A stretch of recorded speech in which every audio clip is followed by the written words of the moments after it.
Students, आज का जो हमारा वीडियो है या जो आने वाले हमारे 4-5 वीडियोस होंगे वो सब के सब किरचॉफ्स लॉ पर बेस्ड होंगे, Kirchhoff's law of electric circuit पे। इस टॉपिक पे वीडियो बनाने का मेरा पर्पस सिर्फ इतना है कि आप जो एनसीईआरटी के फर्स्ट 3 चैप्टर्स पढ़ते हो उसमें किरचॉफ्स लॉ ही एक ऐसा टॉपिक है जिसका इम्प्रेशन एक टफ टॉपिक का है और जिसमें थोड़ा सा बच्चों को ज़्यादा प्रॉब्लम होती है ना। जो बच्चे पढ़ रहे हैं मुझसे उनको भी नॉर्मली रिवीजन की ज़रूरत पड़ती है, किरचॉफ्स लॉ पर बेस्ड न्यूमेरिकल्स को सॉल्व करने में प्रॉब्लम होती है।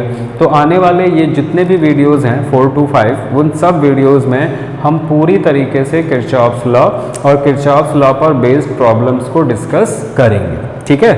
तो अगर हम किरचॉफ्स लॉ पढ़ें तो एग्जैक्टली किरचॉफ्स लॉ किसको बिलोंग करते हैं? इलेक्ट्रिक सर्किट को।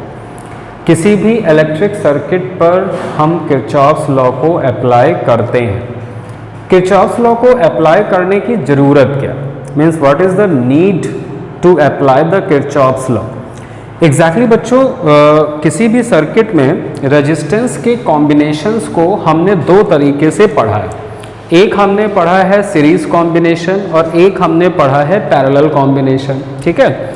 तो जब भी कभी हम सीरीज और पैरेलल कॉम्बिनेशन अप्लाई नहीं कर पाते सर्किट में, जब भी कभी हम सीरीज और पैरेलल कॉम्बिनेशन से टोटल रेजिस्टेंस कैलकुलेट नहीं कर पाते, वहाँ पर हमें किरचॉफ्स लॉ को यूज़ करने की ज़रूरत पड़ती है, ठीक है। मीन्स किरचॉफ्स लॉ हम उस कंडीशन में यूज़ करेंगे जब सिंपली सीरीज और पैरेलल कॉम्बिनेशन से हम रेजिस्टेंस को कैलकुलेट नहीं कर पाएंगे।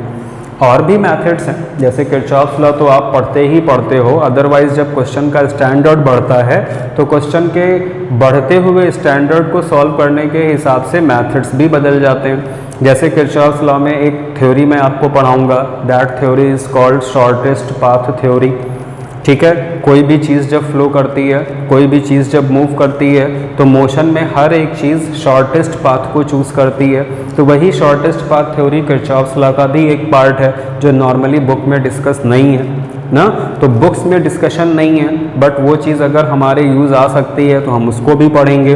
तो शॉर्टेस्ट पाथ थ्योरी भी डिस्कस होगी। मीन्स किरचॉफ्स लॉ से रिलेटेड जितने भी टॉपिक्स हैं, आपके जितने भी प्रॉब्लम्स हैं, मैं हर तरह की प्रॉब्लम को डिस्कस करने की कोशिश करूँगा, ठीक है। तो बच्चा कहाँ से हम स्टार्ट करें?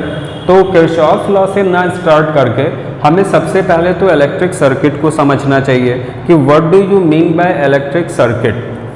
किसी भी सर्किट को इलेक्ट्रिक सर्किट कब बोला जाएगा और क्यों बोला जाएगा? What is the real use of this word? That word is circuit. Circuit हम कब बोलते हैं?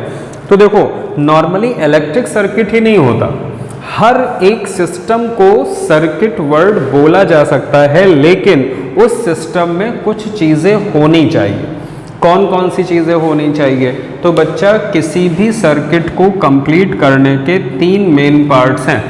पहला पार्ट क्या है? Source of energy.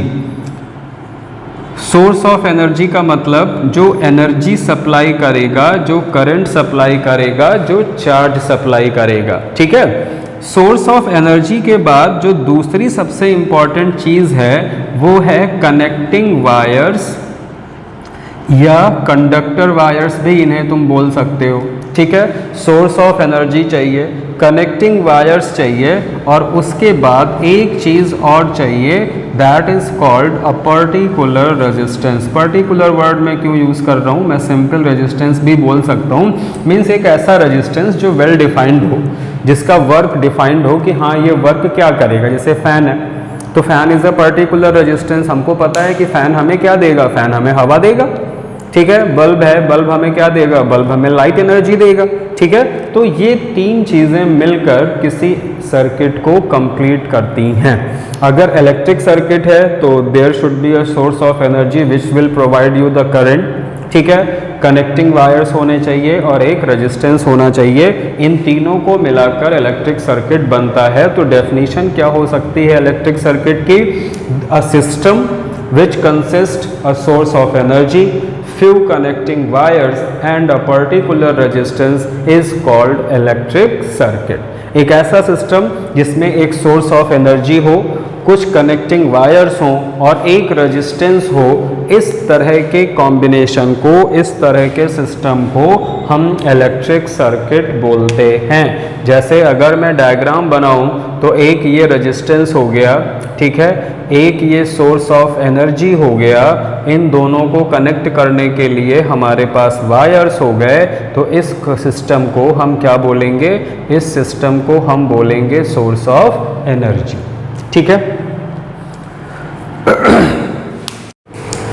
तो बच्चों इलेक्ट्रिक सर्किट की डेफिनेशन हो जाती है इस तरह से कि a system which consist a source of energy, few connecting wires and a particular resistance. और ये डेफिनेशन बच्चों केवल इलेक्ट्रिक सर्किट पर ही बेस्ड नहीं है, ठीक है, केवल इलेक्ट्रिक सर्किट के लिए ही नहीं, आप किसी भी कॉम्बिनेशन के लिए, किसी भी सिस्टम के लिए आप इस डेफिनेशन को सेट कर सकते हो।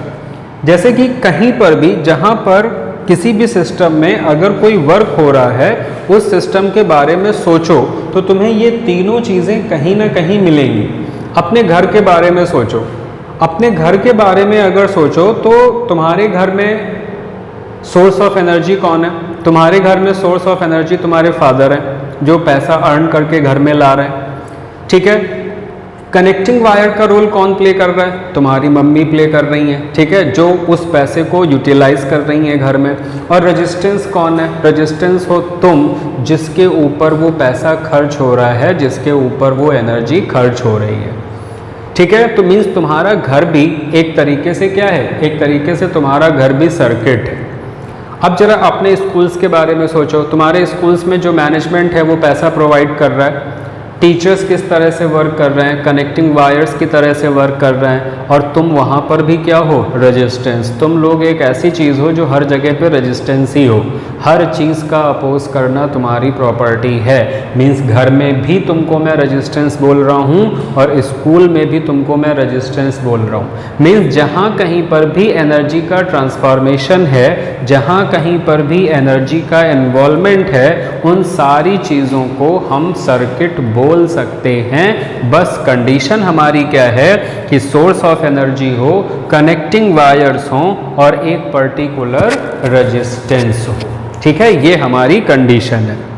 अब बच्चा इसी अच्छा देखो, एक कुछ और चीज़ें मैं तुमको बता सकता हूँ कि जैसे तुम्हें लगता है कि सर ये तीनों क्यों ज़रूरी हैं, तो बच्चा ज़रा सोच के देखो कि जैसे ये मेरा क्लासरूम है, ठीक है, मेरी क्लासरूम में ट्यूबलाइट ऑन है, बल्ब ऑन है, एसी ऑन है, हर एक चीज़ चल रही है, ठीक है। सोर्स ऑफ लाइट क्या है भाई? जहाँ से मैंने कनेक्शन ले रखा है, पावर हाउस से मैंने कनेक्शन ले रखा है, वो सोर्स ऑफ एनर्जी है, वही तो एनर्जी भेज रहा है यहाँ तक, ठीक है। एसी को, ट्यूबलाइट को, बल्ब को, फैन को मैंने किससे कनेक्ट कर रखा है? वायर से। अगर मैं ये सारी चीज़ें हटा दूँ, मान लो मैं एसी हटा देता हूँ, मैं बल्ब हटा देता हूँ, मैं फ़ैन हटा देता हूँ, तो अगर ये सारी चीज़ें मैं हटा दूँ तो मुझे ये कैसे पता चलेगा कि लाइट आ रही है कि नहीं आ रही? वायर्स के थ्रू लाइट आएगी और आके वापस चली जाएगी, हमें तो नहीं पता चलेगा। क्यों? क्योंकि हमारे सर्किट में कोई रेजिस्टेंस ही नहीं है, हमारे सर्किट में कोई ऐसी चीज़ है ही नहीं जो उस एनर्जी को कंज्यूम कर रही हो, ठीक है। चलो अच्छा, रेजिस्टेंस को नहीं हटाते, पावर हाउस से जो मेन सप्लाई आया हुआ है हमारी कोचिंग में, अगर मैं वहाँ से और इस रेजिस्टेंस को कनेक्ट करने वाले वायर्स हटा दूँ तो क्या एनर्जी वहाँ से यहाँ तक पहुँच पाएगी? नहीं पहुँच पाएगी।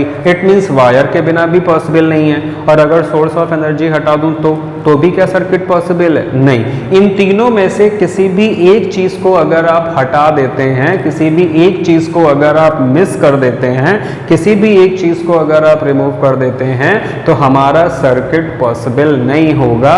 हमारा सर्किट तभी कंप्लीट होगा जब एक सोर्स ऑफ एनर्जी हो, कुछ कनेक्टिंग वायर्स हों और एक पर्टिकुलर रेजिस्टेंस हो। रेजिस्टेंस बहुत ज़्यादा हो सकते हैं बट कम से कम एक हो जो एनर्जी को कंज्यूम करे, एनर्जी को कंज्यूम करने के बाद कुछ वर्क करे और उस वर्क से हमें ये पता चले कि आवर सर्किट इज वर्किंग और नॉट। ठीक है, तो electric circuit means a system which has a source of energy, few connecting wires and a particular resistance। अगर ये तीनों चीज़ें कहीं पर प्रेजेंट हैं तो उन सिस्टम को, उस चीज़ को मैं क्या बोलूँगा, इलेक्ट्रिक सर्किट बोलूँगा। मैं इलेक्ट्रिक वर्ड इसलिए यूज़ करता हूँ बिकॉज हमें पता है कि इलेक्ट्रिक वर्ड किससे रिप्रेजेंट करता है, चार्ज को, और जब चार्ज फ्लो करता है तो चार्ज के फ्लो करने से क्या प्रोड्यूस होती है, करंट। ठीक है, तो एग्जैक्टली मैं इलेक्ट्रिक सर्किट बोल रहा हूँ, यानी कि मैं उन सारे सिस्टम्स की बात कर रहा हूँ जिसमें इलेक्ट्रिक करंट का फ्लो होता है, कोई रेजिस्टेंस एक स्पेसिफिक वर्क को परफॉर्म करता है। ओके, तो electric circuit is a combination of source of energy. कौन सी एनर्जी का सोर्स होगा बच्चों, इलेक्ट्रिकल एनर्जी का सोर्स होगा। ठीक है, circuit is a combination of a source of energy, few connecting wires and a particular resistance। Is it okay? अब इस सर्किट पर बेस्ड हमें कुछ किरचॉफ्स लॉ की स्टडी करनी है। तो किरचॉफ्स लॉ में हमें दो लॉज की स्टडी करनी है।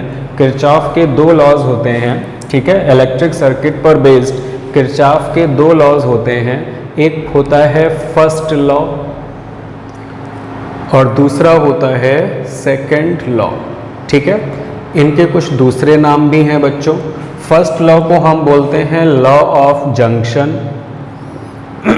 फर्स्ट लॉ को हम क्या बोलते हैं बच्चों, लॉ ऑफ जंक्शन। और सेकंड लॉ को हम बोलते हैं लॉ ऑफ लूप। ठीक है, लूप के लिए बहुत ढेर सारे वर्ड यूज़ किए जाते हैं। लूप को कहीं कहीं पे कुछ टीचर्स पॉश बोलते हैं, कुछ टीचर्स मेस बोलते हैं। ठीक है, तो लूप, पॉश, मेस ये सिनोनिम्स हैं एक दूसरे के। एक चीज़ मैं तुमको और बता सकता हूँ कि ये जो लॉ ऑफ जंक्शन है ये कंजर्वेशन ऑफ चार्ज पर बेस्ड है। ठीक है, लॉ ऑफ जंक्शन हमारा किस पर बेस्ड है बच्चों, कंजर्वेशन ऑफ चार्ज पे। और ये जो लॉ ऑफ लूप है, ये लॉ ऑफ लूप हमारा बेस्ड है कंजर्वेशन ऑफ एनर्जी पर। कभी कभी बोर्ड में एक नंबर में ये क्वेश्चन पूछ लिया जाता है कि किरचॉफ का कौन सा लॉ कंजर्वेशन ऑफ एनर्जी पर बेस्ड है, किरचॉफ का कौन सा लॉ कंजर्वेशन ऑफ चार्ज पर बेस्ड है। तो किरचॉफ का फर्स्ट लॉ जिसको लॉ ऑफ जंक्शन बोला जाता है वो कंजर्वेशन ऑफ चार्ज पर बेस्ड है। किरचॉफ का सेकंड लॉ जिसे लॉ ऑफ लूप बोला जाता है वो कंजर्वेशन ऑफ एनर्जी पर बेस्ड है। ठीक है, तो इसमें आज हमने इस वीडियो में क्या क्या पढ़ लिया। इस वीडियो में बच्चों हमने सबसे पहले तो इलेक्ट्रिक सर्किट को पढ़ा, और इलेक्ट्रिक सर्किट से पहले हमने किरचॉफ्स लॉ के इम्पॉर्टेंस को जाना कि एग्जैक्टली किरचॉफ्स लॉ की क्या इम्पॉर्टेंस है। तो किरचॉफ्स लॉ की सिंपल से इम्पॉर्टेंस है, जहाँ पे सिंपल सीरीज और पैरेलल कॉम्बिनेशन अप्लाई नहीं होता वहाँ पे हम किरचॉफ्स लॉ का यूज़ करते हैं। किस में यूज़ करते हैं, इलेक्ट्रिक सर्किट में यूज़ करते हैं। इलेक्ट्रिक सर्किट क्या होता है, source of energy, connecting wires और रेजिस्टेंस का कॉम्बिनेशन होता है। कितने किरचॉफ्स लॉ होते हैं, there are two Kirchhoff's law. First one is law of junction, second one is law of loop. Law of junction is based on conservation of charge and law of loop is based on conservation of energy. Okay बच्चों, तो अब जब next video है हमारा उसमें हम आपसे Kirchhoff's का फर्स्ट लॉ डिस्कस करेंगे। ठीक है, किरचॉफ्स के फर्स्ट लॉ को डिस्कस करेंगे, उसके एप्लीकेशंस को डिस्कस करेंगे और एक दो न्यूमेरिकल्स में मैं तुम्हें किरचॉफ का फर्स्ट लॉ अप्लाई करके दिखाऊंगा। ठीक है, फिलहाल इलेक्ट्रिक सर्किट और किरचॉफ्स लॉ के टाइप्स, उनके नेम्स, किस पर वो बेस्ड हैं, वो इस वीडियो से क्लियर हो रहे हैं। ठीक है, तो नेक्स्ट वीडियो में हम आपसे Kirchhoff's law, first Kirchhoff's law discuss करेंगे। ओके बच्चों, थैंक यू।